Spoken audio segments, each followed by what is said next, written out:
Fio de luz. Reciclei. Muito bom. Ainda peguei e pendurei na bicicleta ergométrica. Mas eu tive que tirar os casacos primeiro. No meu tempo, a bicicleta ergométrica servia para outra coisa, né? Sim, a cabide, eu tive que tirar os casacos para poder... Dei outro sentido para a bicicleta agora. Meu cameraman. Olha aí.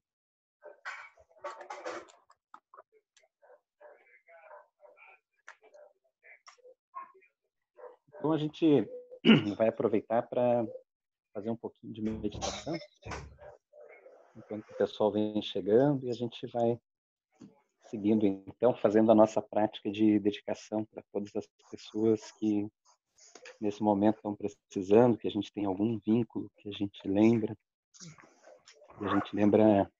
e a gente imagina elas tendo lucidez para lidar com as situações, que elas consigam ter um olhar amplo, né? Para todas as pessoas que estão em algum tipo de sofrimento nesse momento. Boa noite.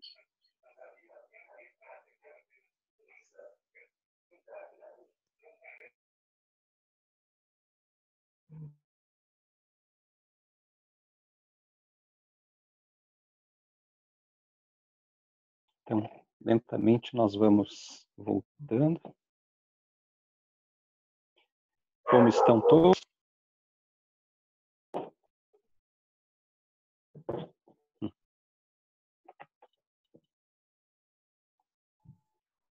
Uma boa noite para quem chegou há pouco. Boa noite. Tudo bem? Tudo bem? E com vocês? Boa noite. Boa noite. Boa noite. Boa noite.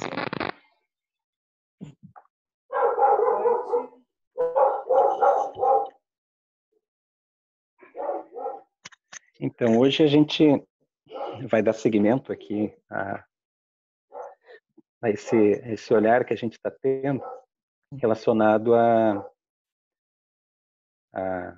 deficiência, o excesso, né?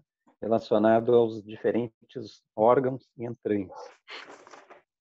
Hoje a gente, na aula passada, a gente viu o coração e vimos uma série de características desse órgão maravilhoso, que é o considerado o imperador, né? Aquele que sabe das necessidades de todo o organismo. No momento anterior, a gente tinha visto do fogo ministerial, Sanjiao e Simpao, e hoje a gente vai dar uma olhadinha no pulmão. Se a gente conseguir, a gente vai olhar o fígado também. E a gente tem feito o quê, né? A gente tem procurado recuperar um pouquinho as características e as funções de cada órgão para falar do excesso, para depois falar do excesso ou da deficiência de energia e quais são os sinais.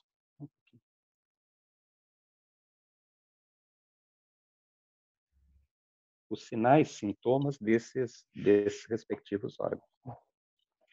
Então, eu trouxe um pouquinho aqui para a gente recuperar um pouco a partir da visão que o Dr. Padilha traz, no seu livro Fundamentos da Medicina Tradicional Oriental. Eu pergunto se tá bem o áudio. Tá ótimo. Tá ótimo. Que bom. Então, o Dr. Padilha, nessa abordagem de pulmão, que em chinês é fei, ele vai dizer assim, que é um órgão que marca como o início de sua função a independência criadora de um novo reencarnado. É uma visão bem interessante, assim, né? À medida em que é esse órgão que vai se manifestar durante o nascimento, né, de um novo ser. É o véu branco que o céu oferece para que o homem possa assimilar o prana celeste. Esse prana, né, que em algumas tradições vai ter outro nome, né? No budismo é Lung, e assim por diante. Então, sua estrutura é similar a uma nebulosa, uma nuvem etérea, como se o universo tivesse decidido se desprender e dotar o homem de uma parte sua e ela tivesse caído como um véu sob a influência do Criador em nossa estrutura, acariciando a residência do espírito. É por isso que na medicina tradicional chinesa se chama os ministros, os dois pulmões. E como o véu, o universo lhe dá o seu movimento, um incessante vai e vem de contração e expansão, que recolhe todas as experiências do cosmos e que torna possível, quando o prana do céu penetra em nosso corpo, se distribui por todos os nossos campos e possibilita a vida. E com a primeira expansão, com a entrada do primeiro sopro, o homem grita seu primeiro som. É a primeira recordação, que quando ele vai se referir à recordação, né? Vocês lembram que o pulmão ele traz esse aspecto da recordação como a sua característica, né? Dentro do quadro dos sentimentos relacionados a cada órgão, né? Então, esse grito inicial, o choro do bebê, ele já traz embutido uma recordação. Isso é muito interessante, porque ninguém tinha ensinado ele a fazer esse choro inicial no período da gestação. Então, essa criança já traz esse aspecto da recordação. A primeira nostalgia do primeiro estalo do qual procede e ao qual deve retornar. Então, do qual ele procede e ao qual ele deve retornar. Portanto, o pulmão é também o lugar em que se marca o término da existência com a última inspiração, o qual é o mais que um término da existência. É um ponto muito importante, assim, que é o início de sua transmutação, da sua mudança de dimensão. Então, aqui ele traz esse aspecto do constante de nascimento, vida e morte. E, portanto, só nessas duas primeiras frases denota aqui claramente, né, por uma característica que não precisa ser espiritual, mas uma característica de uma leitura simples, né, a gente perceber esse constante ciclo de nascimentos, vida e morte. Então, no pulmão se encontra a alma instintiva. As almas são a forma particular dos espíritos universais. Aqui dá essa ideia, então, de que nós temos existe uma força criadora universal que cria, entretém e mantém todas as coisas, né? E essa manifestação individual, num dado momento particular, de espíritos que nós somos, né? Seres que nós somos, então, que representam esse aspecto mais amplo, né? É a alma que alberga o pulmão. É a materialização da energia cósmica, das experiências coletivas. Aqui, novamente, esse aspecto que a gente tem olhado, assim, né? Nós somos uma manifestação das experiências coletivas. Então, a nossa manifestação, que por muitas vezes nós apontamos ela como sendo, principalmente quando a gente fracassa, como se fosse um fracasso pessoal, quando a gente adoece como se fosse um fracasso pessoal, aqui ele relembra esse aspecto coletivo, né? Então, é a materialização da energia cósmica das nossas experiências coletivas, e desse modo é nele armazenada a recordação instintiva universal, não somente a de sua espécie, mas a de todas as demais espécies e criaturas do universo. Essa é uma parte muito bonita, assim, né? Ela traz uma recordação. Muitas vezes a gente se pega com recordações de um tempo que a gente sequer, na história nossa, a gente lembra de ter existido, mas a gente às vezes parece que tem uma recordação, né, de algo que a gente já viveu, enfim, e sente inclusive saudade ou melancolia, muitas vezes, porque a gente diz, mas teve um tempo que as coisas foram de outra maneira e agora elas estão sendo dessa maneira.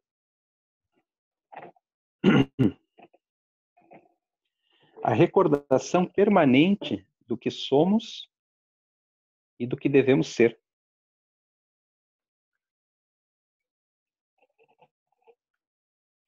Do que devemos fazer e para onde devemos ir. Assim, sua força, sua dinâmica, excede os domínios da nossa vontade. Então, nós temos aqui um órgão que a sua força excede os domínios da nossa vontade. Ele está dizendo o que aqui, né? E mais adiante eu acho que o texto comenta, né? Nós, mesmo que voluntariamente a gente deseje... Vocês estão me ouvindo? Saiu o verdinho ali uma hora. Ok. Então, muitas vezes, mesmo que a gente deseje parar os pulmões, a gente consegue por algum instante, mas rapidamente o próprio pulmão dá um jeito de que a gente retorne. A gente consegue, muitas vezes, marcar o ritmo, né? A partir de um relaxamento, a gente conduz para que o ritmo seja mais calmo, mais lento, aprofunda uma inspiração, uma expiração, mas a gente não tem essa força, né? De maneira que os pulmões excedem os domínios da nossa vontade.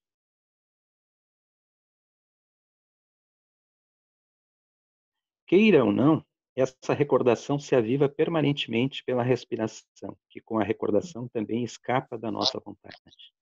Então, mais uma questão, esse aspecto da recordação que escapa da nossa vontade.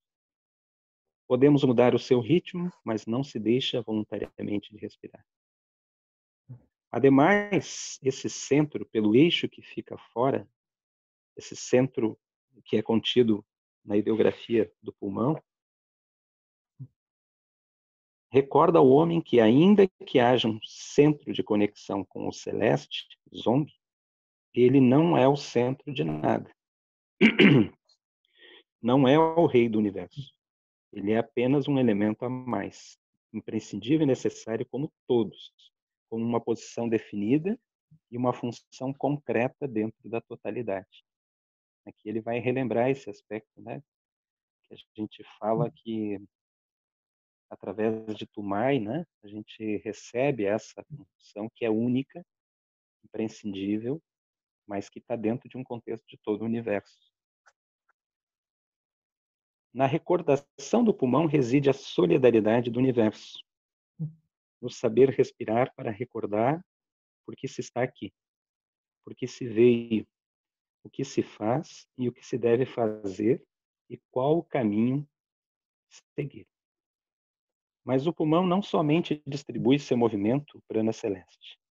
Quando o pulmão se enche de prana, essa estrutura misteriosa que nos recorda a cúpula celeste, ou a meia-lua que separa a parte celeste do homem de sua parte terrestre, o imperador, o coração, e seus ministros do resto dos súditos também se movem em uma contínua pressão, descompreensão, que marca a chegada o ritmo da chegada e expansão de todos os súditos. Ele vai lembrar aqui de todos esses órgãos que contrai e expande, contrai e expande. Quando o pulmão, e aqui tem uma parte que no yoga a gente orienta muito durante a prática e a gente sempre inicia com depois da meditação os pranayamas, né? Lembrando essa característica aqui, tem uma parte mecânica que ele vai explicar do pulmão que mostra a sua relação com os demais órgãos. Quando o pulmão inspira, o diafragma abaixa. Então, quando a gente inspira, incrivelmente o diafragma, no lugar de subir, o diafragma desce. Né? E espreme os órgãos, ele espreme os órgãos, expandindo neles a sua existência, a sua essência. Então, ele exprime os órgãos e repassa a esses órgãos a sua essência. Uma parte da essência, o excesso, se armazena no rim. E a outra vai ao pulmão. Quando o diafragma, então, empurra para baixo, parte da essência vai para o rim e outra parte vai ao pulmão. Ao expirar, quando a gente solta o ar, o diafragma sobe e pressiona o pulmão, para que ele realize um duplo mecanismo, até o exterior, expulsando os dejetos que recolheu. Até o interior, expandindo sua essência e a essência que chegou de todos os órgãos, de todos os lugares do corpo. Então, todos os súditos, que são esses órgãos, necessitam, órgãos que seriam súditos, então, do imperador, do coração, eles necessitam desse contínuo movimento de subida e descida, de afastamento e retorno, para continuamente crescer e decrescer, armazenar e expandir. O movimento que vai construir a síntese da vida. Se a respiração não é adequada e o movimento do diafragma não acontece, toda a atividade do organismo vai ser encaminhada ao armazém. A formação de uma grande lua cheia, como não sabe oscilar em uma permanente e constante mudança, mingua e cresce, restando-lhe uma possibilidade: a mutação em uma lua nova que conserva o desaparecimento. Quando a plenitude é máxima, tem que surgir o vazio. Isso é a ideografia que ele vai se referir, que fica de pulmão, né? Na ideografia, então, consta então essas expressões, né? Da característica aqui do pulmão. E adiante ele vai falar então das funções do pulmão. Boa parte a gente já viu, a gente olhou, a gente fez grupos, mas eu acho que é muito importante nesse momento que a gente fala de plenitude e vazio, a gente olhar, relembrar isso, né? Então, o pulmão, ele é o mestre de quê? Vocês lembram disso? Dentro desse conjunto de órgãos, né? Energia. Da energia, né? Do Ti, da energia. Não é pouca coisa, né? A gente sempre fala aqui que quando a gente é cometido por alguma enfermidade pulmonar, e a gente está vendo agora nesse momento dessa síndrome relacionada às doenças respiratórias, o COVID, né? Elas são graves, assim, muitos casos, assim, que rapidamente param os rins, vai a uma falência geral do organismo, né? Então ele tem esse poder, o pulmão, né? Através dele, né? Essa manifestação, essa coordenação da energia, né? Então, o pulmão tem a função de controlar o Ti de todo o corpo, o ar e a respiração. Na medicina tradicional oriental se diz que o sangue segue a energia. Vocês lembram que assim, o sangue nutre o Qi, e o Qi move o sangue. Então, o Qi, esse dinamismo do Qi, que é Yang, ele vai ser a força propulsora do movimento do sangue. Enquanto o sangue nutre ele movimenta o sangue. E que ambos dependem da respiração. Se a respiração e a energia forem insuficientes, agora que nós estamos falando de insuficiência e excesso, né? O que haverá? Né? Relaxamento em todo o corpo, uma respiração superficial, ali a gente vai falar no texto, né? Falta de fôlego, sudorese espontânea. Por que acontece, né? À medida em que o Qi não está circulando, que não tem energia, os poros se abrem. Então, ocorre esse suor excessivo, essa sudorese excessiva, numa insuficiência. E se a energia do pulmão for anormal, dificuldade para respirar, tosse e ofego.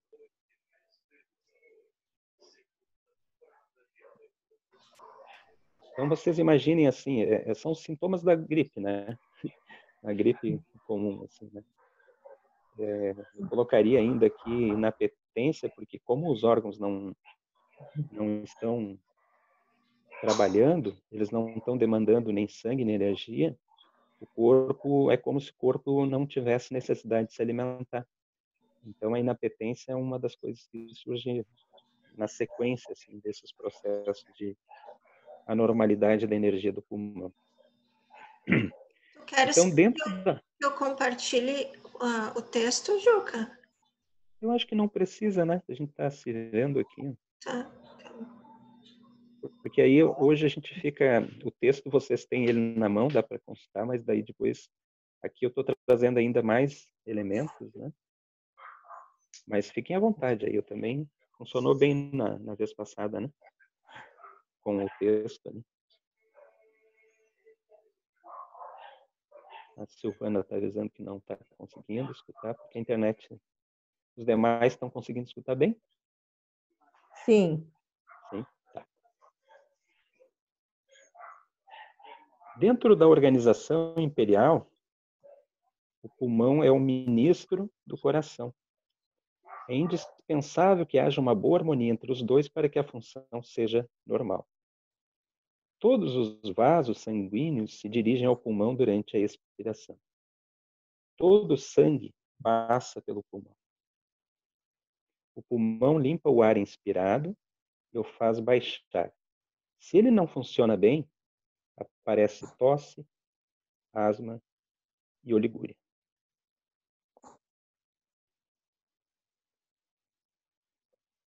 Na sequência, ele vai dizer que o pulmão controla a via dos líquidos. A via dos líquidos. Então, o pulmão faz a água correr e contribui para a manutenção do seu metabolismo. O metabolismo da água não somente está relacionado com a função do rim e do baço, como também com a função do pulmão de fazer correr a energia para que a água circule bem, para que ela flua e seja excretada normalmente. Se a energia do pulmão não está normal, haverá dificuldade para urinar. Ô, Juca, E, sim. No caso da suor excessivo, né, que fala. Uhum. O pulmão está em deficiência, né? Esse suor excessivo também é suor em axilas? Sempre? O da axila, daí a gente poderia relacionar com outros fatores, né? Ele, em geral, é um suor excessivo e não é só atribuído a isso, né, do pulmão, mas aqui ele vai dizer que se há essa deficiência, um dos sintomas é a sudorese excessiva, né? Porque tem outros descontroles de glândulas que podem causar a sudorese excessiva. Então, Aqui nós precisaríamos também, quando ele trata da via dos líquidos, pegar como uma das questões que vai ocorrer, porque o ponto para nós é assim, o Ti, ele não está chegando nas extremidades. Então não tem energia ali funcionando, pulsando, movendo a água. Aí a água escapa, os líquidos escapam. Esse é o ponto assim dessa relação aqui. Mas daí tem assim, tem até enfermidades, né? Eu não estou lembrando o nome de uma muito comum que as pessoas têm uma sudorese assim que Eu já vi nas mãos, assim, que a pessoa escorre a mão o tempo inteiro. Nos pés também, né? Uhum. Como é que é o nome, Tânia, que eu não estou lembrando? Hiperidrose. Hiperidrose, isso aí. Não é associada ao pulmão, tá? Ela até hoje o que eu vi assim de estudo são glândulas que estão com algum nível de dificuldade, assim, né? Por isso que elas geralmente ocorrem muito próximo à axila, nos pés, nas mãos, né? Mas caberia a gente dar uma pesquisadinha, assim. Agora, importante saber, assim, que regulando sangue e energia durante a puntura dá um resultado muito bom. Eu mesmo, sem ter aprofundado o estudo da desidrose, né? Eu já tive pessoas aqui que procuraram, assim, e eles relataram uma melhora significativa.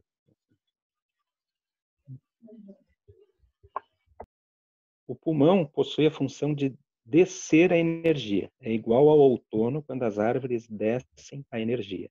Quando a energia não pode descer, ocorrem dificuldades de micção, de urinar, estancam-se os líquidos e há possibilidade de edemas, a qual se previne ao se regular o pulmão. Então, nós podemos ter aqui estancamento dos líquidos, edemas,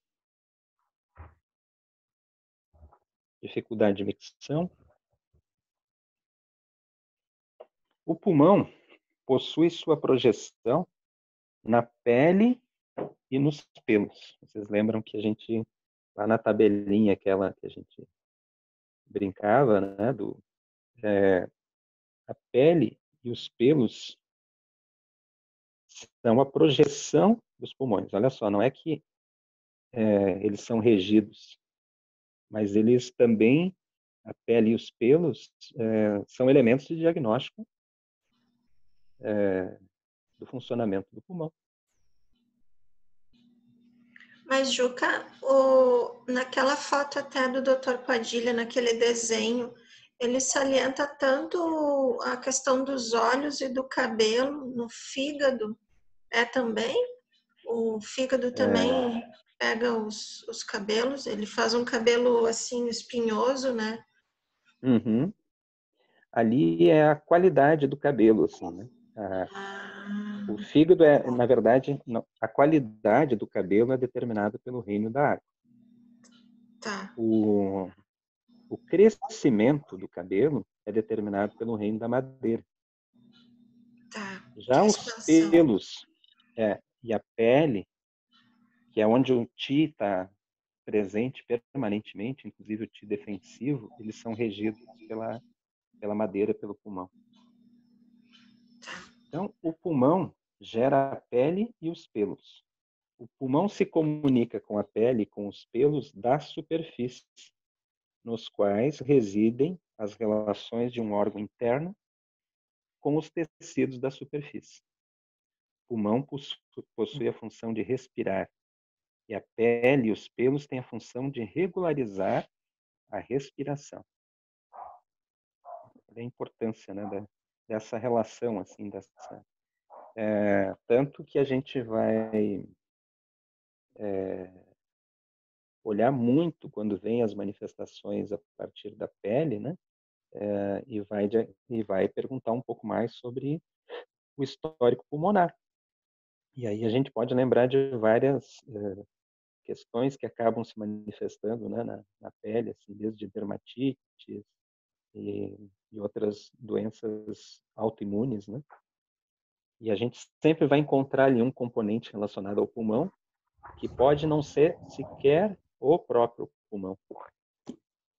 Ele pode estar relacionado ao aspecto da recordação melancólica.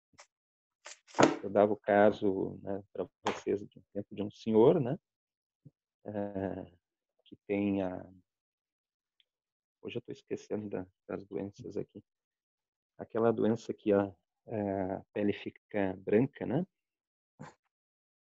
Como que é o nome? Que vai aumentando as manchas. Vitiligo? Vitiligo. Vitiligo. Vitiligo. E esse senhor veio, né, até a consulta e ele era um pouco duro, assim. Então, a primeira entrevista, ela não desvendou muita coisa, porque ele também estava vindo um pouco cético, ele tinha sido indicado, mas ele já tinha ido em tanto lugar, e ali era mais um. Então, ele não falava muito, assim, ele não... Aí, quando teve uma aproximação maior, em algumas sessões, que ele começou a se sentir melhor, de vários aspectos, aí ele confessou que ele tinha sido separado da família com 11 anos, e ele foi de uma cidade para outra e ele ficava num lugar para meninos, uma escola, um internato, né? E ele só via a família no final do ano, e com aquela idade não tinha isso, final de semana pega um ônibus e voo.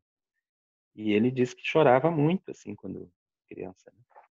E ele me disse que começou lá, com 11 anos de idade.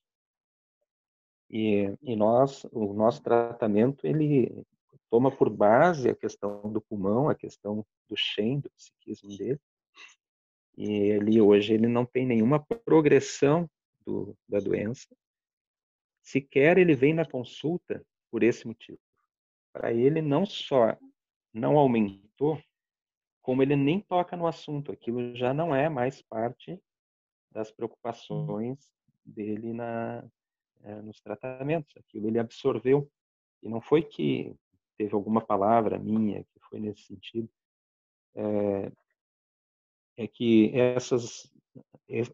o tratamento ele acaba revelando aspectos que a própria pessoa vê, né?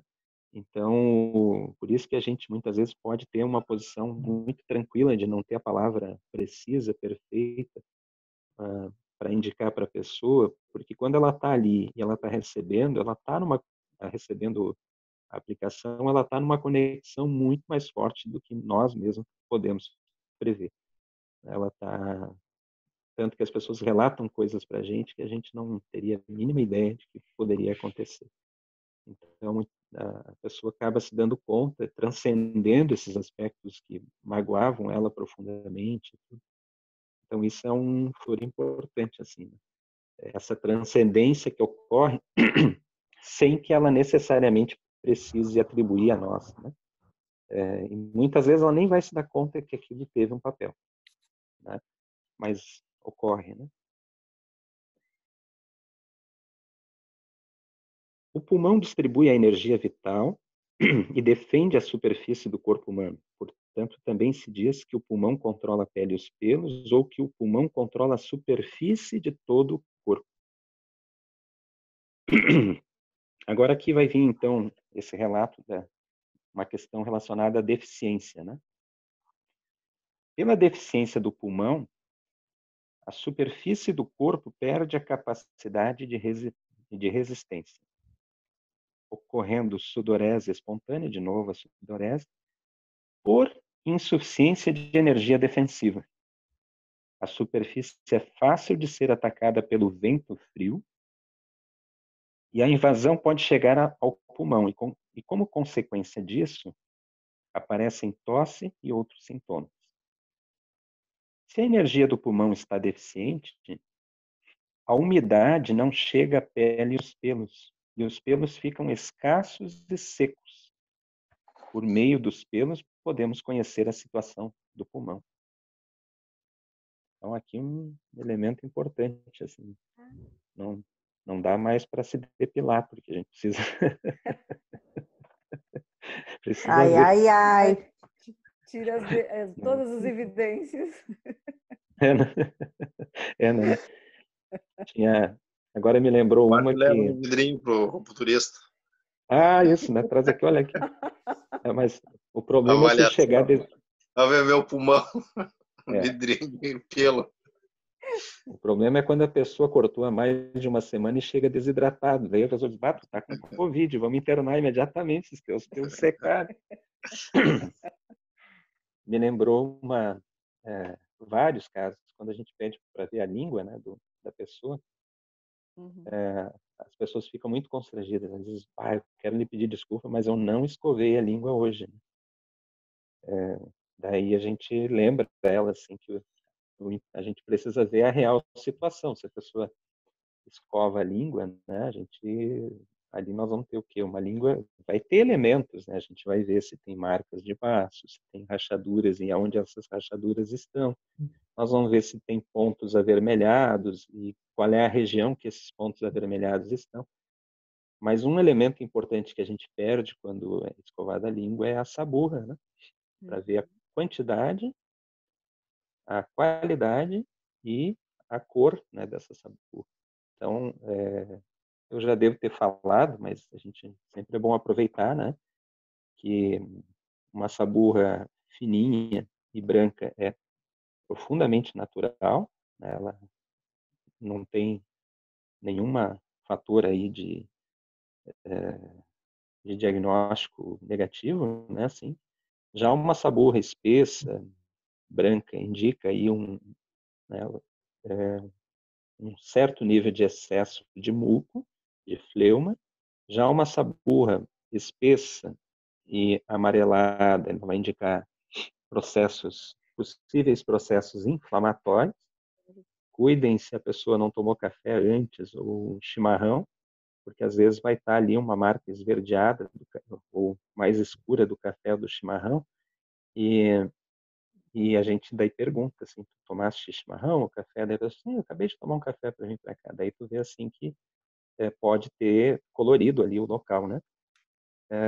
E processos mais graves, assim, nós vamos ter uma cor quase esverdeada, assim. É muito parecido com os mucos nasais de sinusite em final de ciclo, assim, onde aquele muco deixou de existir, ele começa a estar já num estágio de apodrecimento, né? Então, mas as pessoas têm vergonha de mostrar a língua. E a língua também, com o tempo a gente vai olhar só a língua, né? A língua, ela vai refletir muitos outros aspectos, né? Se ela tem uma cor viva, se ela tem uma cor mais pálida, se ela é trêmula, né?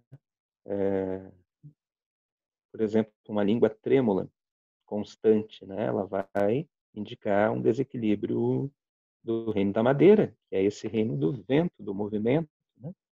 A timidez em mostrar a língua vai revelar aí uma dificuldade do reino da água, né? O medo de se expor, o medo de, né?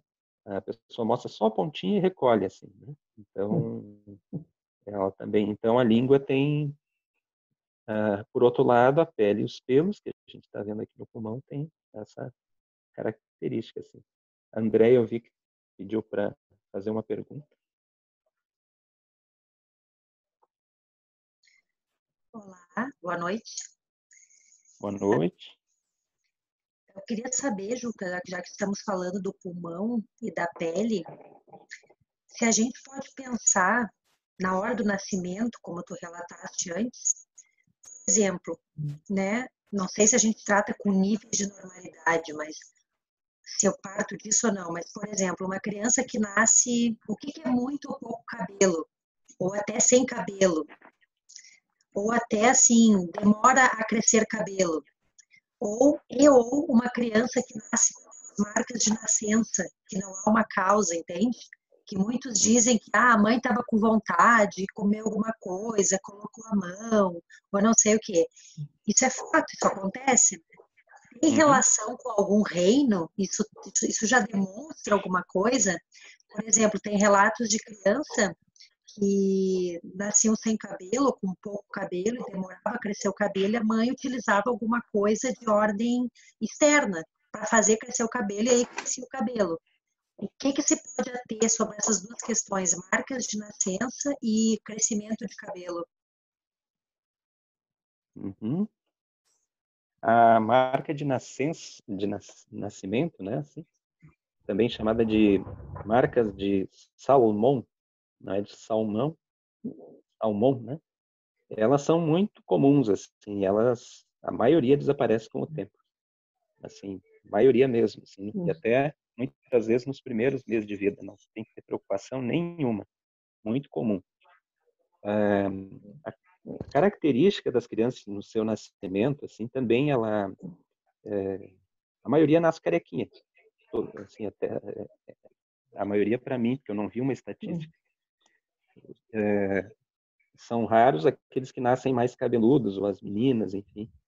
E com o tempo, isso tudo se regulariza. Então, eu não aconselharia fazer nenhum movimento externo. É um excesso de preocupação. É desnecessário, né? A grande preocupação, né, das mães deve ser com a amamentação, né? Tentar amamentar o maior tempo possível. Pode ter certeza que vai crescer cabelo, vai crescer tudo. Na adolescência vai crescer barba, e então isso, a amamentação é o grande nutriente, né? Se a gente eu estou tocando nesse assunto porque as licenças são muito curtas, né, de maternidade, e as mães já precisam muito cedo deixar as crianças, né? Então isso dá um déficit significativo quando tu já tem que entrar com NAN, com esses leites industrializados, assim, isso eu considero que pode muitas vezes trazer uma deficiência na formação da criança, né? Mas, ô Juca, com relação a isso, eu não sei, né? Daí entraria, não sei se é um caso de, sei lá, a criança, claro que já tem um psiquismo, né? Mas, por exemplo, a criança tem essas questões que tu fala, muitas vezes por parte da mãe, pelo que eu entendo, né? A criança gostaria de continuar e daí por outras questões tá. Mas e quando a criança não quer mamar, por exemplo, não aceita mamar? Eu já trabalho com a questão do psiquismo da criança, porque daí daqui a pouco, como tu diz, lá na frente eu posso ter ou não alguma questão relacionada a isso. Mas, né, também, como tu disse, eu não tenho uma estatística, mas a gente parte do princípio que o mais comum é a criança mamar. Mas se ela se recusa a mamar no peito, de forma alguma ela mama, eu trabalho alguma coisa depois, eu só vou ter evidências mais lá para frente, porque como tu disse, ainda é um ser em formação. Assim, os pediatras, eu vejo assim, nas diferentes consultas que eu fui, que eles têm uma bela instrução. Por isso que é bem importante que essas mães sigam as datas das consultas, assim, porque hoje a pediatria ela tem muita ferramenta. Os pediatras vão conversar longamente com a mãe, então não tem regra, assim, né? Eu recentemente vi um caso, né, próximo à família, onde a pessoa o esposo veio conversar comigo, e ele me disse assim, próximo ao período que a mãe tinha que voltar a trabalhar, secou o leite. Então, estava indo tudo bem, mas daqui a pouco secou o leite. Então, eu acho que ali é um exemplo, assim, e não tem como condenar, porque a pessoa realmente precisa voltar a trabalhar, mas ali houve certamente uma preocupação da mãe, né, de ter que sair e não e não suprir mais a criança da forma como ela vinha suprindo, porque a criança não tem hora para mamar, ela não estabelece relógio, um horário para isso, né? Então eu penso sem julgamentos assim, né, que pode ter havido ali uma autodefesa da mãe, né, para que tivesse inclusive uma explicação social plausível para aquilo. Então ela disse simplesmente eu não tenho, secou.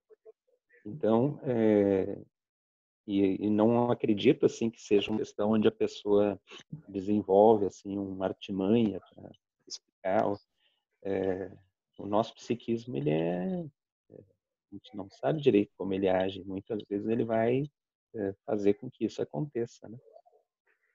Mas eu tenho visto, assim, acompanhado as consultas, tanto do Antônio como do Miguel, assim, eu vejo pessoas muito habilidosas, assim, é meio consenso entre os pediatras, tanto públicos como na rede privada, assim, as orientações serem precisas, na orientação de começar a alimentação entre 5 e 6 meses, que tipo de alimentação mais sólida dos 5 aos 6 meses, os horários, se tu pode dar mamar a hora que a criança pedir, que se chama demanda livre, ou se tu vai ser rigoroso com horários e deixa a criança chorar. Eu vejo que eles cada vez têm um consenso maior no sentido de garantir a demanda livre, mas também respeitar aqueles que precisam fazer horários em função do seu trabalho e tudo, né? Então, acho que é uma área que hoje em dia, para aqueles que acompanham, assim, muito positivo. A Tatiana está pedindo também para falar. Tem alguns que eu vejo aqui na tela, daí eu... Não, quanto a essa questão dos pediatras, tudo, eu não sei se quem é que já teve oportunidade de acompanhar a caderneta da criança hoje, que é do Ministério da Saúde. Ela tem ali tudo explicadinho, né? Inclusive até a caderneta da gestante do Ministério da Saúde, ela tem várias explicações, assim, tudo. Tem do parto, de amamentação, até da consulta odontológica. São 2 cadernetas que foram já tem mais de a caderneta da criança, ela tem, eu acho que tem uns 10 anos, ou por aí, há 8 anos eu tenho certeza que ela tem. E inclusive, quando eu conversava com pais, assim, com a questão da alimentação das crianças, eu, por causa dos problemas de cárie, eu pegava a caderneta, que eu fiz um xerox, e mostrava ali, ó, todas as orientações que tinham, quer dizer, que tudo que o pediatra dizia, né, que os médicos diziam, e o que eu estava dizendo, tudo falava no mesmo sentido, né? Então, é tudo muito bem explicadinho nesse sentido.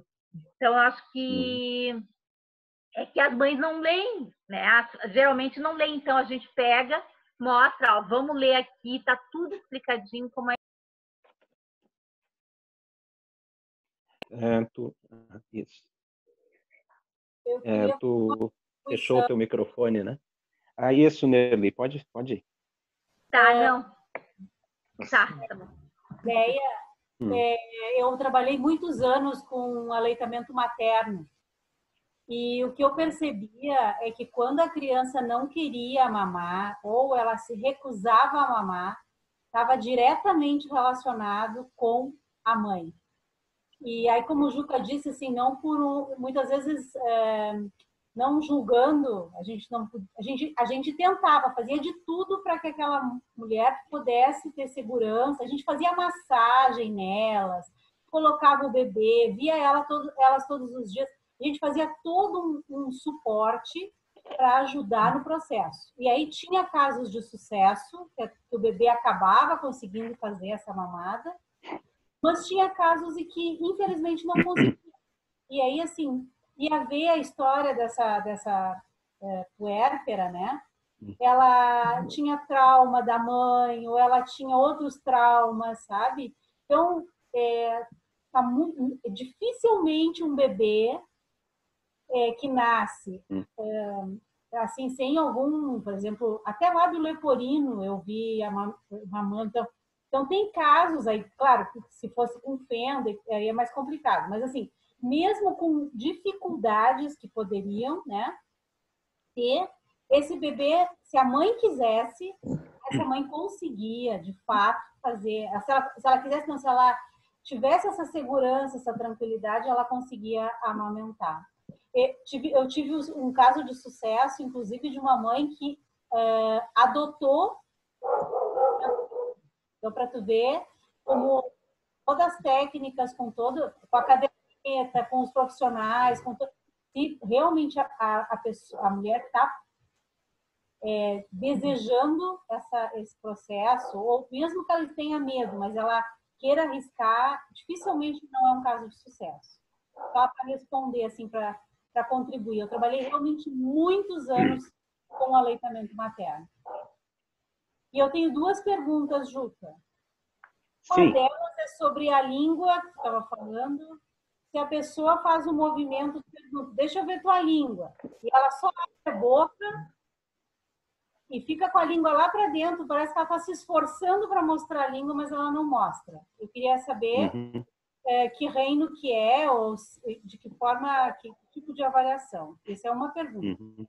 A outra pergunta em casos que a pessoa relata que acorda na madrugada, sempre no horário de pulmão, com sudorese. Aí eu quero saber, isso é deficiência de pulmão?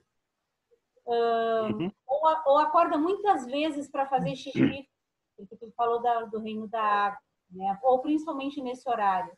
Eu queria que tu falasse um pouquinho sobre isso, assim, de que forma tratar, ou o que tem que reforçar, ou enfim, poder nos ajudar aí. A nictúria, né? Vou começar pelo fim, né? Ela tem uma característica do desequilíbrio água-fogo, né? Esse xixi constante, né, à noite, a necessidade de sempre levantar, né? Ela nos leva a fazer mais perguntas para a pessoa, né? Então a gente vai ver aí muitas vezes que pode ter N situações associadas, né? Pode ter desde questões de infecções recorrentes, pode ter no homem a questão da próstata aumentada, pode ter na mulher questões relacionadas a cesáreas, a partos dolorosos, difíceis, que alteraram a posição da bexiga. Tem N motivos, assim, mas geralmente a nictúria, o xixi à noite em excesso, né, está relacionado a esse reino e que pode, para nós, denotar, demonstrar que ali pode ter também um desequilíbrio na relação com a questão cardíaca, né? Então, a gente começa por aí, mas depois, investigando, a gente pode chegar a outras conclusões também, né? A língua encolhida, né? Essa língua encolhida, ela é uma timidez, é um processo de não se expor, é um medo, né? Então, a gente, em geral, também trabalha pelo reino da água, né? Essa língua que a pessoa não expõe, assim, porque culturalmente tem a questão da língua, né? De não mostrar a língua, de não mais... para quem é da área de saúde, as pessoas, em geral, mostram, né? Então, quando a pessoa não consegue mostrar, a gente começa a trabalhar por esse ponto, assim, né? E depois a gente pode investigar melhor, perguntando se a pessoa passou por algum trauma, se ela teve algum medo excessivo, se ela passou por um choque, né? Se ela teve um trauma, né? E, em geral, a gente vai ter isso, assim. Ou uma perda excessiva da DINTI, né? Processos de partos laborosos, muitos partos, muitas vezes, né? Grandes estresses emocionais, então também podem gerar isso, né? E a gente pode perguntar para a pessoa assim, teve alguma situação que tu teve um medo muito grande assim quando aconteceu? Em geral, as pessoas vão relatar alguma coisa, né? Então, a gente relaciona com isso. Eram duas, tinha mais uma pergunta, será? Juca, Sim. essa pergunta que a Nerlin fez ali sobre a sudorese noturna, né? Ela é localizada, um exemplo assim, sua só a cabeça, ou sua só o pé, um exemplo. Ela é localizada, isso que a Nerlin falou? A primeira era da sudorese, né? Que ela acorda. Ali a gente, como a gente está estudando hoje, assim, nós vamos inicialmente imaginar que está relacionado ao pulmão, que tem alguma deficiência que faz com que ela não esteja contendo a energia nos vasos e os líquidos eles estão saindo. A sudorese excessiva, em geral, ela vai ocorrer, ela vai gerar, né, uma falta de energia. Aquela pessoa acorda, ela vai relatar para a gente que ela acorda muito cansada, assim como se ela quase não desejasse levantar pela manhã. Então, a gente vai ter outros elementos que vão compor ali esse quadro, né? E, eventualmente, a gente vai perguntar de algum histórico relacionado ao pulmão, ela vai nos dizer, eu tive asma, tive bronquite, alguns até relatam, eu contraí tuberculose em determinada época, mas me curei. Mas ficam, aquelas sequelas que ficam, acabam sempre trazendo alguma consequência para isso. A Tatiana estava levantando o dedo também. Eu não sei se a Tânia pode confirmar isso, mas parece que eu ouvi alguma coisa que uma das características, assim, dos sintomas da tuberculose, se pergunta.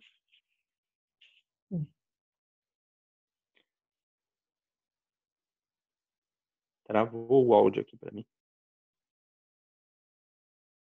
Não ouvi nada. Travou.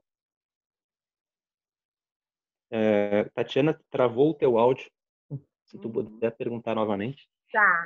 Não, assim, é que a gente no posto de saúde, a gente convive e já fizemos cursos, tudo sobre tuberculose. E parece-me que uma dos sintomas de tuberculose é o suor noturno. Não sei se a Tânia pode confirmar isso. Sim, uma das características de elementos de diagnóstico é a sudorese noturna e febre vespertina.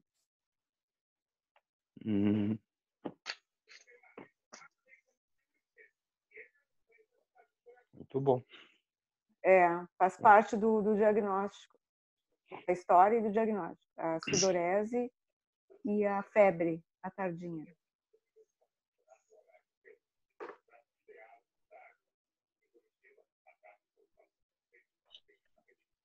Aí eu vou seguir então um pouquinho aqui, se alguém, como eu não vejo todo mundo e às vezes eu estou seguindo pelo livro aqui, aí a pessoa pode interromper pelo áudio mesmo, pode dizer, olha, eu gostaria de perguntar, aí eu paro aqui, tá?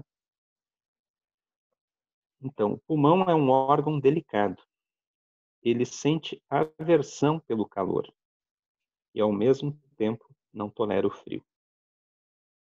Quando o fator exógeno invade o corpo humano, não importa por onde, seja pela boca, pelo nariz, seja pela pele, pode causar dano ao pulmão. Aqui também me lembra a campanha do Ministério da Saúde de um ano que eu entrei numa unidade de saúde que estava escrito assim: com que roupa eu saio, principalmente nas estações de transição, assim, no outono, na primavera, né, que a gente às vezes sai perto do meio-dia, está um calor excessivo e a tardinha gela. Ou a gente sai com muita roupa pela manhã e no meio do dia aquilo esquenta e a gente muitas vezes não consegue nem tirar aquela roupa, né? Então eu achei interessante aquele cartaz do Ministério da Saúde, que era um debate muito importante em função dessas doenças que ocorrem por estação, né? E de fato, assim, né? Recentemente eu vi um debate, né?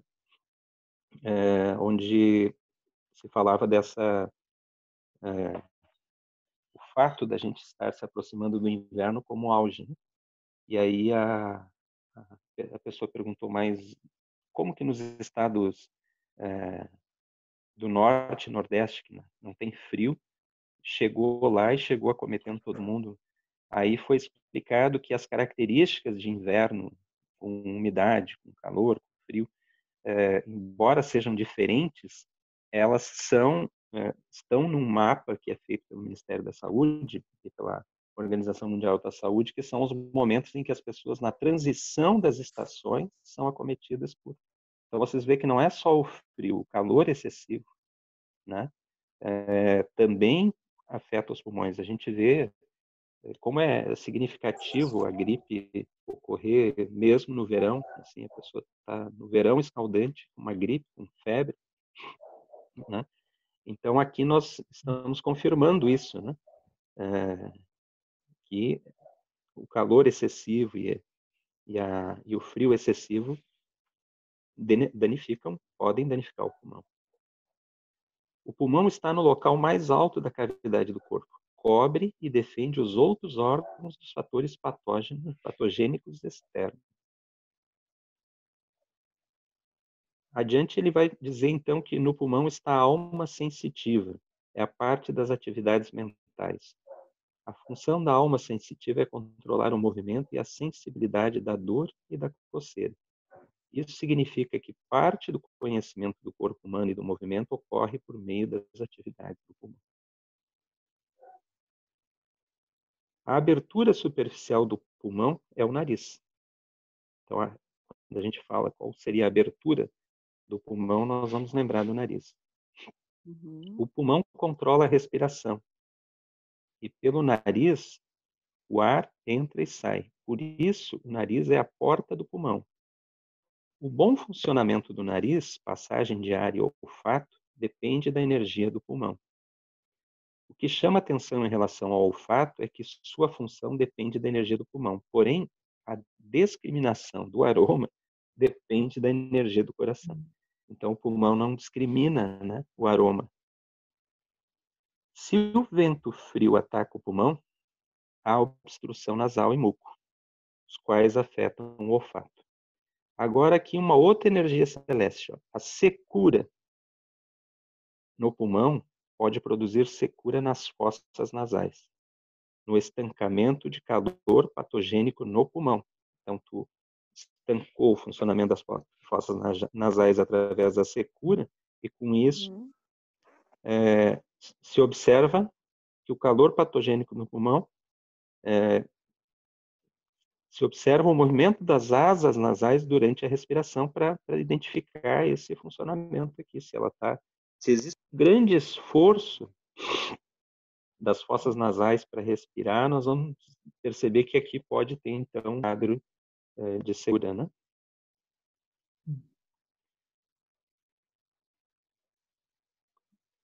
De novo, aqui a questão do pelo, né, no texto, né, que pela condição do pelo se deduz quais as condições da função do pulmão, pois ele transporta sua essência vital à pele e aos pelos. Ele repete. Aqui antes o título que ele dava era o pulmão possui sua projeção. Agora aqui ele já diz que então a manifestação do pelo, né, da qualidade do pelo vai determinar aqui as condições da função do pulmão. O pulmão determina a voz. Vocês veem que é um ministro poderoso, né? Além de fazer essa relação e nutrir, levar a essência, tirar o que é impuro, colocar para fora, o pulmão, ele vai ter outras tantas funções aqui, né? Então, ele determina a voz. A voz tem a ver com a função do pulmão. Ao se escutar uma voz, é possível deduzir as condições da função do pulmão. Quem tem ti suficiente possui sua voz sonora e alta. Esse alto é em bom tom, assim, né? Não é uma voz gritada, né? A deficiência do ti do pulmão produz voz baixa e sem força. Já o ataque de vento frio ao pulmão produz rouquidão ou afonia. Aqui, quando a gente trabalha e vai falando desses sinais, sintomas, deficiência, enfim, quando a gente identifica, aí a gente pode pensar, tá, mas ele não está falando em tratamento hoje, né? Nós vamos começar a trabalhar dentro do ciclo geracional. Nós vamos ver quem é a mãe do pulmão, quem é a filha, quem que vai... ou o próprio, no caso de secura, qual seria o próprio ponto metal do pulmão, para que a gente, no próprio canal do pulmão, dentro dos chus antigos, a gente já tenha um aporte. Então, eu vou ver assim, tá faltando, tem ali uma situação de ataque de vento frio. Então, eu posso trabalhar, né, e gerou muco. Eu vou trabalhar com o ressonador terra do pulmão para que a gente mova esse muco, né? Então, a gente vai olhar lá direitinho qual seria o ressonador, que é mãe, que é filho, que tem característica mental, que tem característica... Então, isso são coisas que nós vamos, com a prática, percebendo, né? Por exemplo, um dos ressonadores, quando a gente percebe a presença de muco, vai ser o 9 de pulmão, né? Por quê? Porque ele é o ressonador terra do canal de pulmão, né? E ele é um dos mais empregados, que aceita a moxa, por exemplo, aceita muito bem a moxa durante... Ele, aplicado nas crianças, ele desobstrui é incrível, assim, uma criança 6, 7 meses, ela, assim, eu vi isso durante todo o tempo que eu trabalho, assim. É muito comum ela, logo, já na consulta, começar a escorrer o nariz. Algumas, ao final, dão grandes espirros. Outras manifestam um choro, onde sai muco e ranho, e o pulmão, como se o pulmão tivesse obstruído, e ela berra, assim, e aquele berro é uma vitória para a gente, porque aquele berro, a criança, a mãe já imediatamente tem que pegar um pano e já tem que começar a limpar. Então, por isso a gente não está vendo nesse módulo tratamentos, mas a gente vai vendo que a gente vai usando. Sim. Nossa, essa questão da criança aí, né? Eu já tive a experiência de fazer no Regu, né? 4 de gosto aqui, né? Fazer massagem na criança. A criança está muito congestionada. É o rentinho mesmo aquele, né? A criança tá ali que pai e a mãe não dão bola, né?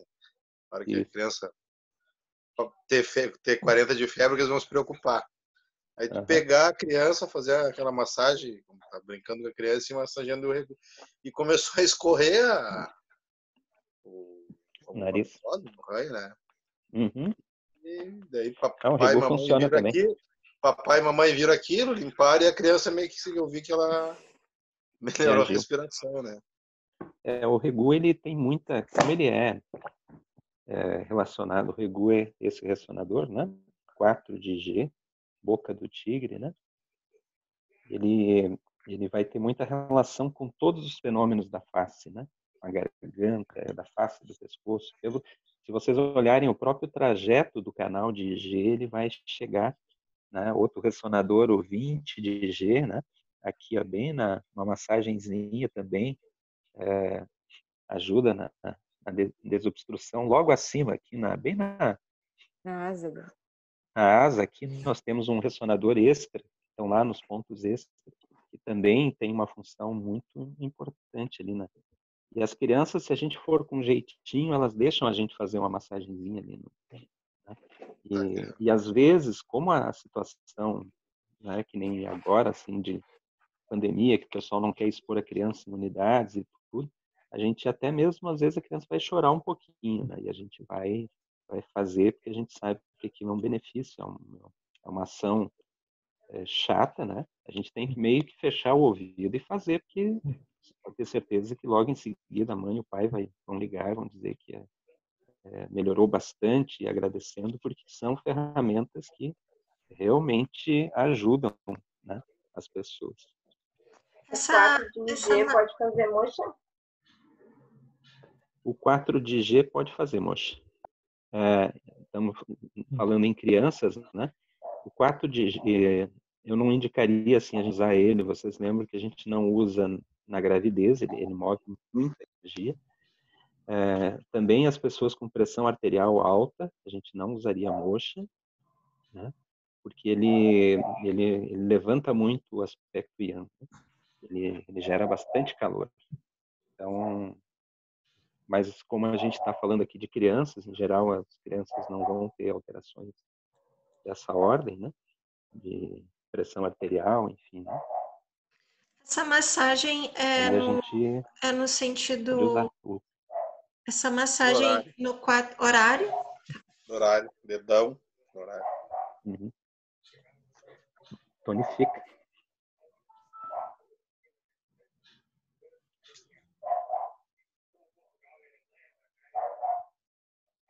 O pulmão, o pulmão já passamos.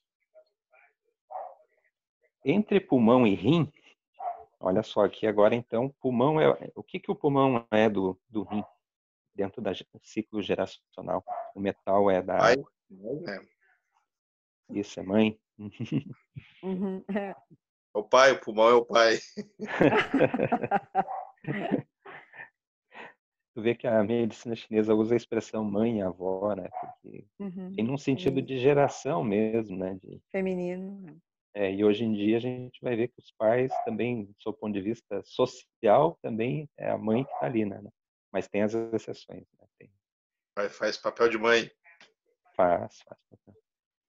Então, o Dr. Padilha diz, o pulmão é a mãe do rim. As funções fisiológicas dos órgãos se coordenam e se influenciam mutuamente. A deficiência do Ti do pulmão pode causar a deficiência do Ti do rim. E essa debilidade também pode provocar a deficiência do Ti do pulmão. Então, por outro lado, a debilidade do Ti do rim também pode afetar o pulmão.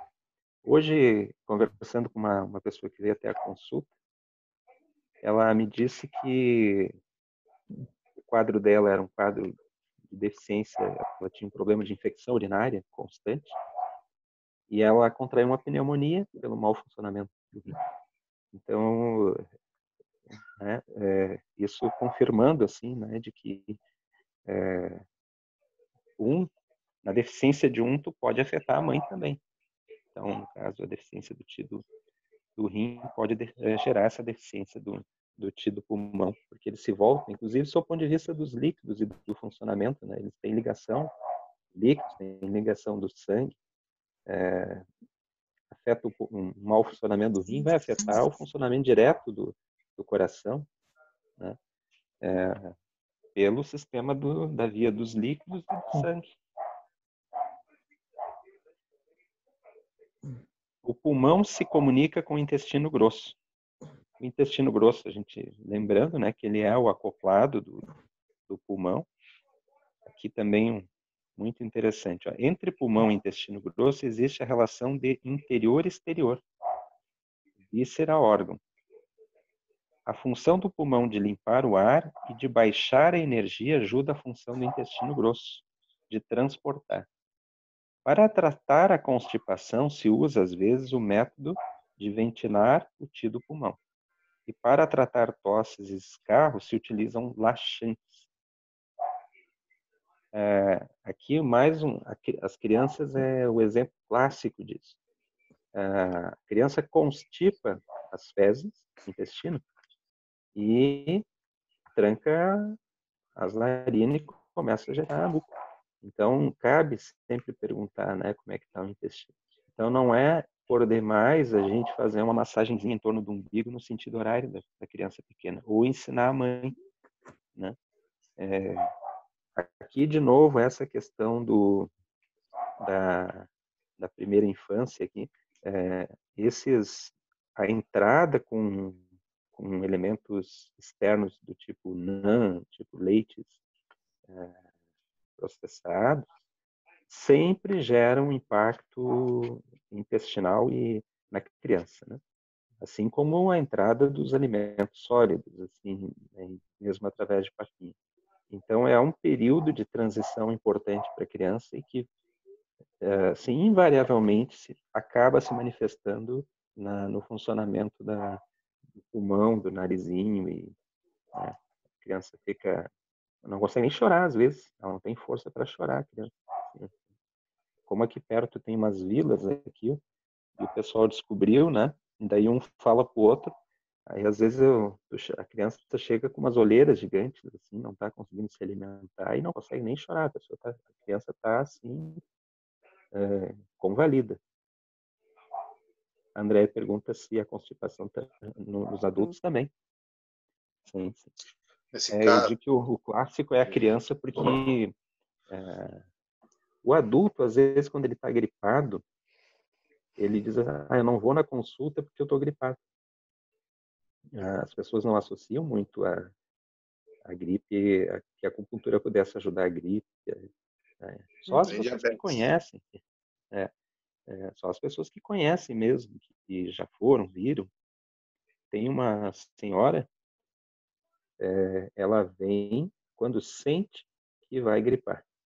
E ela não pode tomar medicamento, ela tem um histórico assim, muito significativo na relação com o medicamento. Então ela vem e ela chega e diz, eu vim aqui fazer moxa. Aí a gente trabalha a prevenção ali no 6 de baço pâncreas, né? Que é esse ressonador que cruzam os 3 índices que vem do pé, que é o ponto geral de imunidade que a gente vai usar, né? No caso dela, que não é cardíaca, né? 17 de REM+, 9 de pulmão, e ela vem e depois só vou ver ela na troca de estação de novo, assim. Então porque ela veio por outros motivos, ela tinha muitas varizes, assim, e qualquer batida na perna dela gerava um hematoma gigante, assim, ela tinha uma grande dificuldade nesse processo. E aí foi por isso que ela veio, e consequentemente ela tinha dores, tinha pernas, chama as pernas que não descansam, né? Tem um nome também, né? A pessoa deita para inquietas, pernas isso, inquietas. Pernas inquietas. Eu acho que eu estou ficando meio gaga, que eu não estou lembrando de Pois é. Simples, né? Pega um ressonador aí para lembrar. Já vou começar a fazer uma massagenzinha aqui no canal da bexiga. Tem que tratar água. As bexigas aí, David. Já estou aqui, né? Ó, seguindo o trajeto do canal. Andando na rua e fazendo isso aqui para tentar lembrar. Memória é o básico, cara. Memória não é o básico. Recente. A memória recente é advento do baço. A memória antiga é advento da bexiga.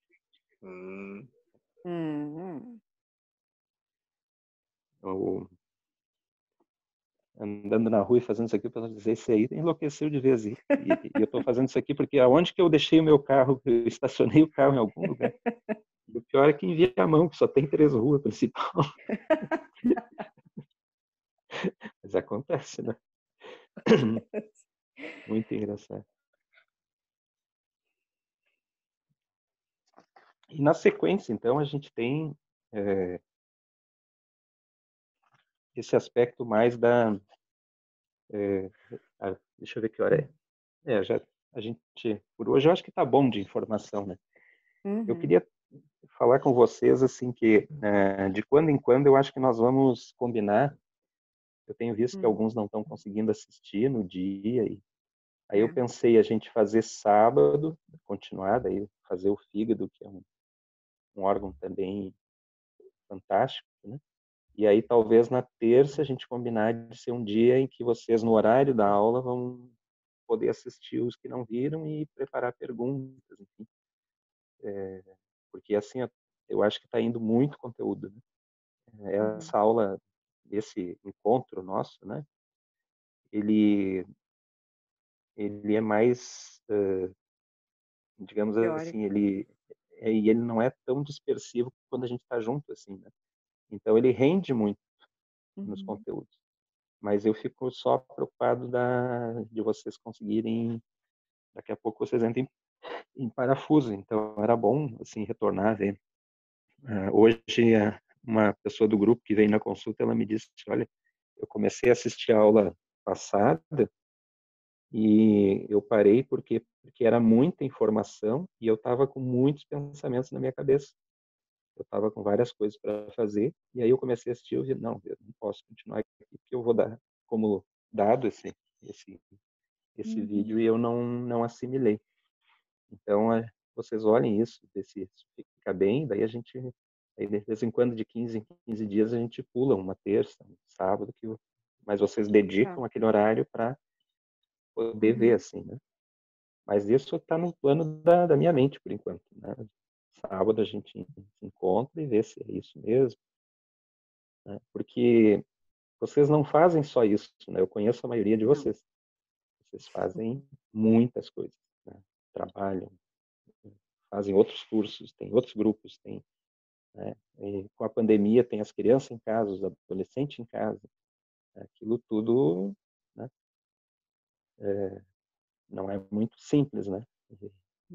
Juca, sim. O que eu ia comentar é assim, claro que isso vai de cada um, mas um pouco disso que tu relatou, daqui a pouco seja de uma ansiedade mesmo, de uma ânsia que a gente tem em querer aprender um conteúdo que é tão complexo, tão diferente da nossa forma de pensar e agir no dia a dia, né? E eu acho que a gente também tem que se regular e não querer entre muita coisa ao mesmo tempo, em pouco tempo, né? Porque se pensar mesmo no curso em 3 anos, é pouco tempo para todo esse processo. Né? Então, assim, eu acho que a gente também não pode se cobrar demais, se exigir demais. É um processo lento. Eu vejo assim, no início eu estava muito ansiosa também, fazia 1000 esquemas e tudo mais, estava coordenado de todos os jeitos e comecei a ter essa sensação, isso no ano passado ainda.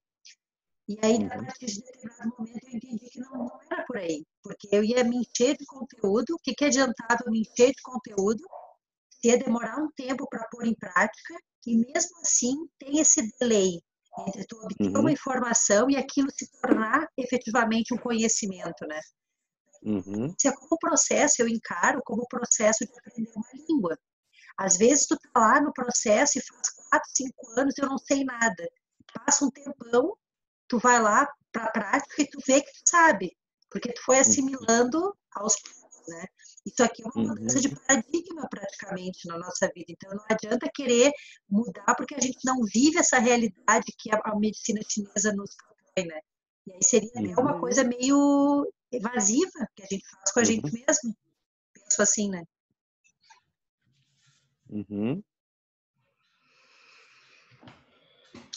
Mas a dificuldade do conteúdo que está passando, assim, isso é uma pergunta para todos, né? Todos que estão aqui, assim, menos para o Juca.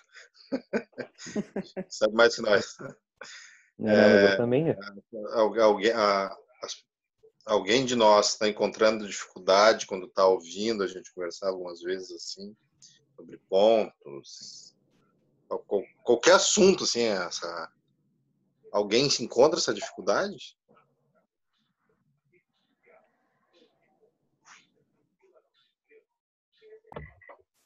Para mim, só quando é falado o nome dos pontos. Aí eu não consigo associar rápido assim aonde que fica. Para mim, eu tenho muita dificuldade, assim, porque é uma linguagem super diferente, né?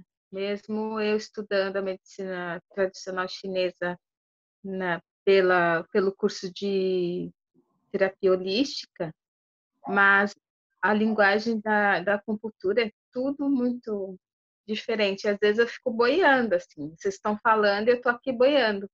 Mas agora eu me propus uma hora, 1h30 por dia. Eu estou lendo o livro, né, do Padilha, e estou pegando algumas informações, vídeos, escutando bastante, e isso está me facilitando muito. Tanto é que eu pedi também ajuda para o Juca, né? E agora está brotando assim as dúvidas. Então agora é o momento de eu conseguir internalizar tudo isso que está sendo exposto. É assim que eu me sinto.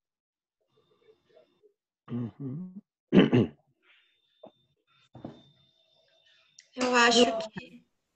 Pode falar, Nerli. Não, Gladys. para trocar Todo um mundo pouquinho já. também, eu tenho me esforçado bastante, eu tenho assistido aula com a Silvana. Se vocês olharem, meu quarto aqui é cheio de... Eu acho que eu estou na fase da Andréia do ano passado, assim, cheio de esquema, estou aqui montando material. Todo o tempo que eu tenho, eu estou tentando estar realmente me esforçando e estudando, assim, assisto vídeo, enfim. Mas, nossa, eu não sei se... Eu não sei em que nível tu tá perguntando, Alfredo, mas eu me sinto muito perdida, assim, mesmo com toda essa parafernália de coisa que eu faço, assim. Talvez eu ache que esteja, e talvez eu até entenda um pouco, assim. Agora, se eu tenho dificuldade na aula, tem vezes que sim, tem vezes que não. Aí depende. Eu acredito que uma das preocupações do Juca é essa mesmo, né? Saber em que nível cada um que nós estamos, né? E a gente fazer essa questão de retornar, né? E a dúvida de cada um a gente trabalhar em cima, né? Falamos o nome de um ressonador aqui, de um ponto, e não entendi, vamos estudar ele. Os ressonadores e só os mais, assim, comuns. A história de mãe e filho eu não entendi, não entendo isso. E a questão também, dos ainda metal e água e não sei o que, aqueles também não, mas enfim, eu vou me esforçando, assim. Aí vai falando, eu pego o livro, dou uma olhadinha e tal. Eu me esforço, eu estou me esforçando bastante. Uhum. Mas o mais importante nisso tudo é que todo esse conteúdo me fascina, assim. Então, eu não tenho vontade nenhuma de desistir, né? Isso, cada vez mais, isso vai me dando mais vontade de procurar, de estudar, de aprender. E para mim, que nem a Nelly falou, que é difícil saber mãe e filho. E eu já me identifico mais, assim, né? Nesse ciclo de geração. Mas quando chega na parte das energias, do o que realmente é plenitude, o que tem que tonificar, o que tem que sedar, aí para mim já cria uma confusão. Mas eu jamais assim penso em desistir. Eu também não penso em desistir, não. Mas eu acho bem difícil essa coisa do ciclo de geração. Uma coisa que talvez nos ajudaria, assim, eu fico pensando, que ainda está meio nebuloso para mim, quais são as etapas, tipo assim, se a gente tiver um olhar pedagógico, né, para o conteúdo como um todo, quais são as etapas que a gente precisa avançar para a gente poder saber o que ficou para trás e recuperar. Então, por exemplo, a gente vai ter um módulo que é só sobre trajeto de canal. Isso é a única coisa que eu sei que poderia falar aqui, né? Módulo de trajeto de canal. Então, eu sei que trajeto de canal não está bem claro para mim. Então, talvez se a gente tivesse um lugar onde eu vejo assim, trajetos de canais, tá? Aqui estão as aulas que o Juca deu até agora, aqui estão, sei lá, os PDFs. Eu revisito o trajeto de canal e olho o trajeto de canal, por exemplo, né? Eu sinto que fica super solto, assim, não tem um lugar que eu possa olhar. Eu sinto essa falta, assim. Eu entrei no Drive agora, até tô com ele aberto aqui. Tá, assim, estudo de março a junho, daí tem os textos.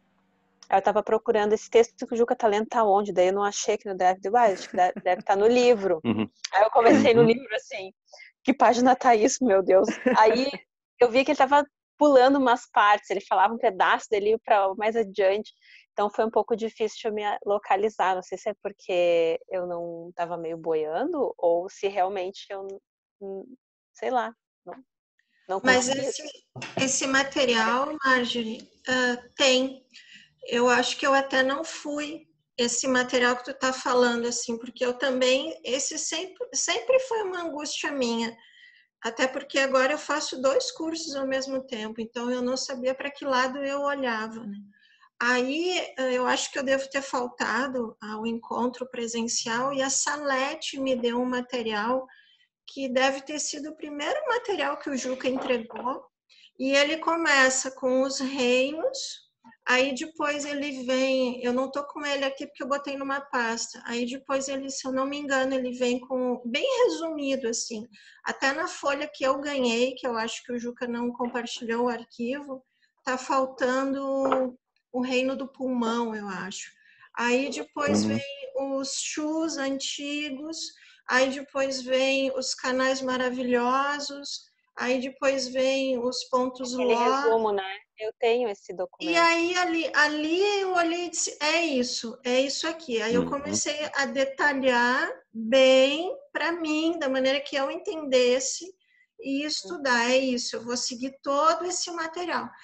Já parece bastante coisa, mas ao mesmo tempo eu sei que é tão pouco, né? Porque aprofunda tanto a medicina, mas aquilo já te dá uma linha e te abre assim, bom, isso eu já estou dominando, que é o ciclo de geração, canais maravilhosos, e aí o ponto ló, e o que se faz, e o canal profundo, e isso, aquilo já te abre assim, né?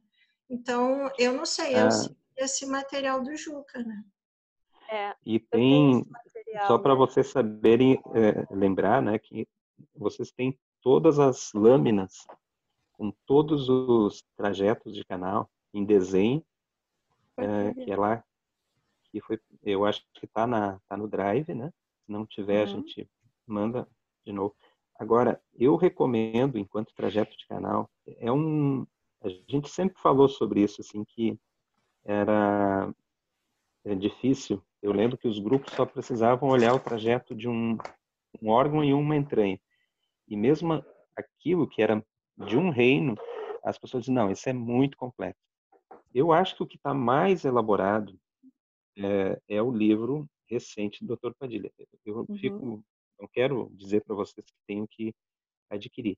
Só que esse livro recente, ele traz o quê? Ele traz nas imagens toda a relação que aquele canal faz com outros canais e dá o nome do ponto e ainda que reino faz. Então, ele é delicado, assim, a gente não decora todos os trajetos de canal. 2, 3 eu preciso revisitar também, mas é importante que vocês se familiarizem com o básico, assim, né? Mas a gente pode voltar a falar sobre isso. A gente pode falar um dia de uma maneira didática, né? Que eu vou, com o tempo, estudando como fazer, para que a gente tenha, num esquema, por exemplo, a gente entenda a lógica dos canais, de onde eles passam. Ficar assim só com o básico. Daí depois vocês vão olhando e aprofundando. Então isso eu posso fazer também, assim. A Tatiana queria falar, né? Só para complementar minha fala, né?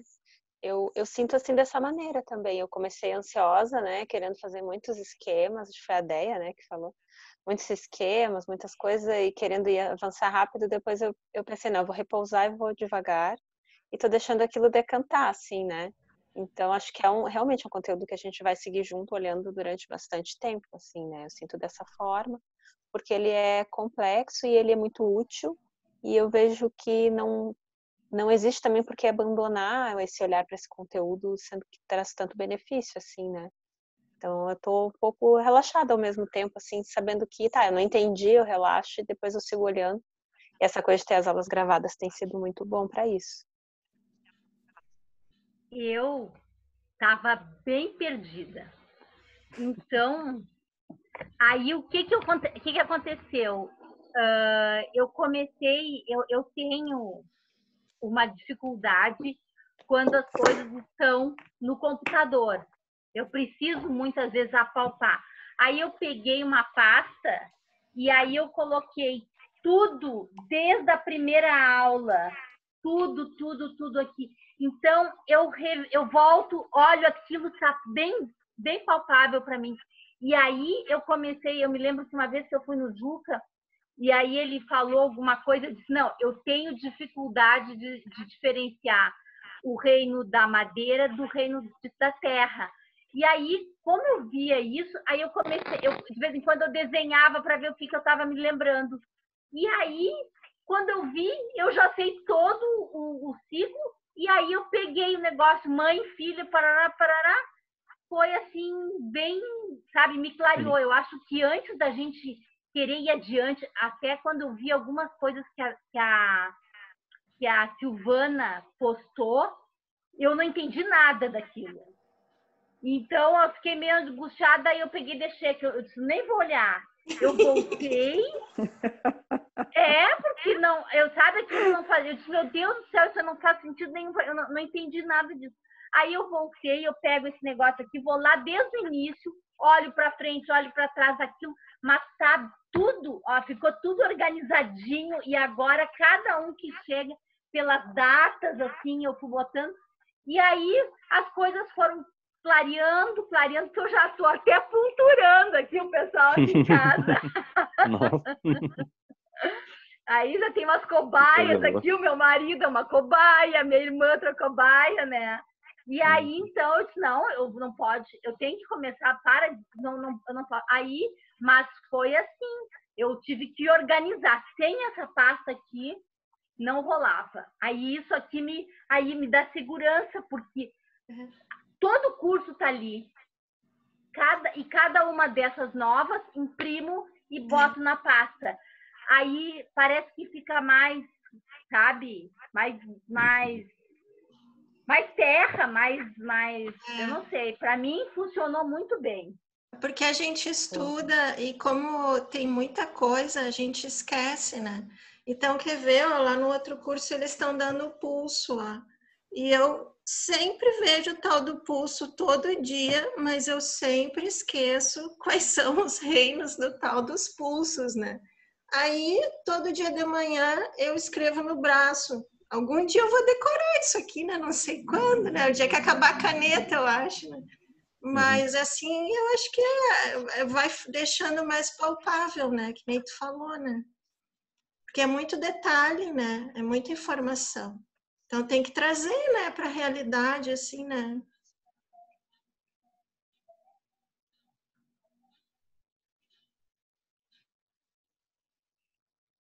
Muito bem.